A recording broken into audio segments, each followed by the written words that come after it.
Alright, so in this video I'm going to take a look at graphing an equation.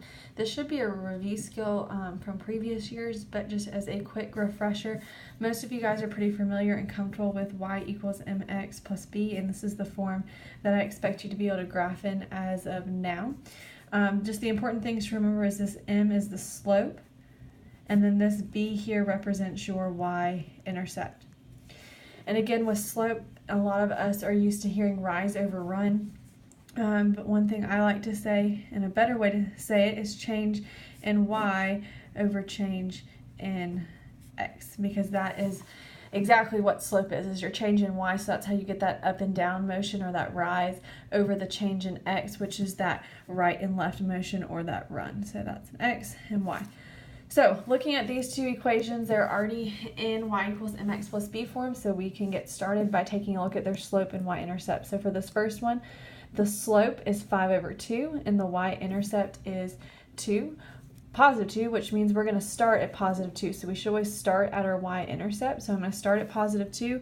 So from the origin, I'm going to go up 1, 2. It is the y-intercept because that's where it crosses this y-axis here. And then I'm going to use the slope to know where to plot my second point. We always need at least 2 points to plot a line. So what this tells me again is my change in y is 5, so that means I'm going to go up 5, and then my change in x, which is my right or left direction, is 2. So I need to go up 5, 1, 2, 3, 4, 5, and over 2, which is going to put me somewhere up there. I kind of ran out of room there, but that works. Then once I've done that, I can connect my lines to make connect my dots, excuse me, to make a line. And if I had a ruler, that would be a lot straighter, but there's that line. So then looking at the second equation, it's very similar. Y equals negative 2 over 5x minus 2. So again, the first step is to start at that y-intercept. So this time, since there's a minus sign, that is going to affect where I put my point. So this time, it's going to cross the y-intercept at the y-axis at negative 2. So I'm going to start at my origin, and I'm going to go down 1, 2, and plot my first point there. So again, this line that I'm about to draw here is going to cross this y-axis. This is my y-axis at negative 2. And this one's the x over here. So I've got my first point. Then again, I have to use my slope to figure out where to go. This time it is negative, so on the top is still my change in y, which is my up and down direction. But since it's negative 2, that means I'm going to go down 2. So I'm going to go down 2.